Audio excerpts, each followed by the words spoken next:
ایمان اور کفر کے حوالے سے جو ہے وہ وضاحت کی گئی ہے کہ ایمان کسے کہتے ہیں اور کفر کسے کہتے ہیں۔ سب سے پہلے ایمان کی ڈیفینیشن یعنی تعریف بیان کی ہے کہ سچے دل سے ان سب باتوں کی تصدیق کرنا جو ضروریات دین سے ہیں۔ کسی ایک ضروریات دین کا بھی انکار کفر ہوتا ہے۔ یہ بڑا اہم پوائنٹ ہے۔ کئی لوگ اس حوالے سے بعض دفعہ غلط فہمی کا شکار ہو جاتے ہیں، جیسے کہ قادیانیوں کے حوالے سے کئی لوگ کہہ دیتے ہیں کہ جی وہ بھی ہماری طرح ہی کلمہ ہے، ان کا بھی نماز بھی ہمارے طریقے سے ہے، روزے بھی رکھتے ہیں، زکوٰۃ بھی دیتے ہیں۔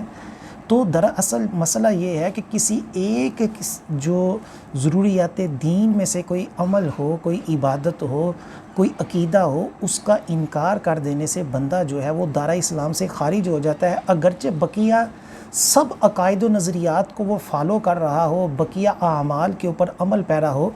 تب بھی وہ مسلمان نہیں رہتا۔ دیکھیں حضرت ابوبکر صدیق رضی اللہ تعالی عنہ نے صرف زکوٰۃ کے منکرین کے خلاف جہاد کیا اور بہت ہی نازک حالات میں کیا، لیکن رہتی دنیا تک یہ بتا دیا کہ کسی ایک بھی ضروریات دین کا انکار کرنے والا کافر ہے، اگرچہ بقیہ سارے معاملات کے اوپر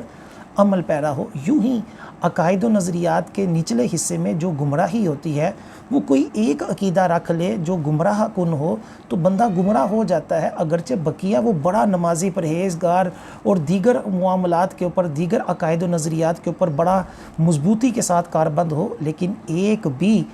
بد عقیدگی بندے کو گمراہی کے اندر اور ضروریات دین کا انکار بندے کو کفر کے اندر لے جاتا ہے۔ اب ضروریات دین سے کیا مراد ہے، اس کی بھی آگے تعریف ہے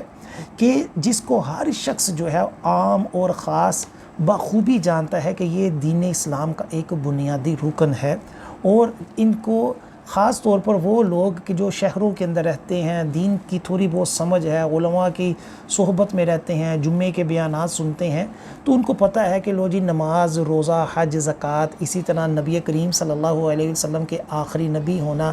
آپ کی شان میں ذرا سی بھی گستاخی کرنا، یہ سب چیزیں جو ہیں یہ کفر ہیں، اور جو چیز بھی کفر ہوگی، یعنی کوئی بندہ نماز، روزے، زکوٰۃ کا انکار کرتا ہے، یا نماز، روزے، زکوٰۃ کو تو مانتا ہے لیکن نہ موسیٰ رسالت کا معاذ اللہ انکار کرتا ہے، آقا علیہ السلام کی شان میں گستاخیاں کرتا ہے، یا ختم نبوت کا جو ہے وہ منکر ہے، تو وہ شخص جو ہوگا وہ دائرہ اسلام سے خارج ہو جائے گا۔ تو وہ شخص کہ جو بالکل ہی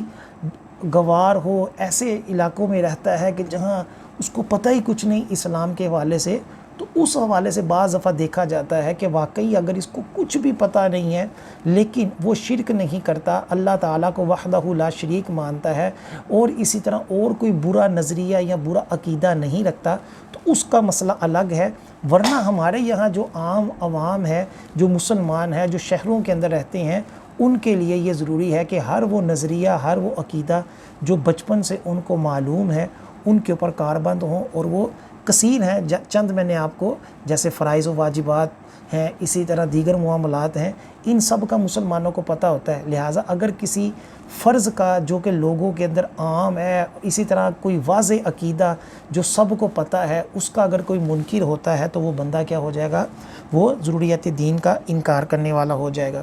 آگے ایمان کس چیز کا نام ہے کہ تصدیق کا نام ہے، کہ بندہ جو ہے وہ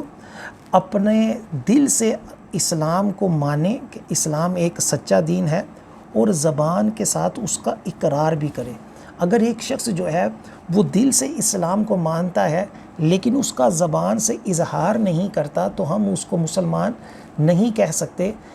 لیکن اللہ تعالیٰ کے نزدیک وہ مسلمان ہو سکتا ہے کہ اس نے دل سے اسلام قبول کر لیا لیکن اپنا ایمان چھپائے رکھا، لیکن جب وہ ہمارے سامنے اپنا ایمان ظاہر نہیں کرے گا ہم اس کو کافر ہی سمجھیں گے، اور اس کے ساتھ کافروں والے ہی جو معاملات ہوں گے اس کو کریں گے، اور اس کو کافروں کے ہی جو قبرستان اگر ہوگا، جیسے عیسائی ہے تو اس کو عیسائیوں کے قبرستان میں ہی دفنایا جائے گا۔ اسی طرح اگر کوئی کلمہ کفر کہنے پر مجبور ہو جائے تو اس کے اندر یہ نہیں ہے کہ بس فوراً کلمہ کفر کہہ دو کہ چلو جی میں مجبور ہو گیا، بلکہ اس میں دیکھا جاتا ہے اگر جان جانے کا یا عضو ضائع ہونے کا، ہاتھ پاؤں کٹ جانے کا قوی اندیشہ ہے تو اس صورت میں بھی وہ کوشش کرے کہ جس حد تک ہو سکتا ہے اس کے اندر دوسرا پہلو رکھے۔ مثال دیتا ہوں کہ اگر معاذ اللہ کسی نبی کی شان میں گستاخی کرنے کا کہا جا رہا ہے تو وہ اس نبی کا تصور نہ لائے، بلکہ اسی نبی کے نام کا کوئی اور اس کا کوئی بندہ کوئی دوست یار ہے تو اس کا تصور لا کر وہ اس کو برا بلا کہہ دے تاکہ وہ جو ہے وہ حقیقی معنی میں اپنے نبی کی شان میں گستاخی کرنے والا نہ ہو جائے۔ اب آخر کے اندر یہ ہے کہ ایمان یا تو اس زمانے میں ایمان ہے یا کفر ہے۔ وہ درمیان والا جو منافق والا دور تھا وہ اب ختم ہو چکا، وہ پہلے حضور علیہ السلام کے دور میں تھا۔ اب عملی طور پر تو ہم صفات کے اعتبار سے تو دیکھا جا سکتا ہے کہ کسی کے اندر منافقانہ حرکتیں ہوں، لیکن ہم کسی کو اب منافق نہیں کہہ سکتے۔ کہ آج کے دور میں بھی آپ دیکھ لیں، ایسا نہیں ہوتا کہ بندہ مسلمان بھی ہو اور اپنے دل کے اندر جو ہے وہ کفر بھی رکھے ہو اور زبان سے اپنے آپ کو مسلمان بھی کہتا ہو، ایسا نہیں ہوتا۔ جو مسلمان ہوگا وہ ہی مسلمان اپنے زبان سے بھی کہے گا، جو کفر کرنے والا ہوگا وہ کفر بھی کہے گا۔ اب وہ جو درمیان والا ایک گروہ تھا منافقوں والا، وہ گروہ اب ختم ہو چکا ہے۔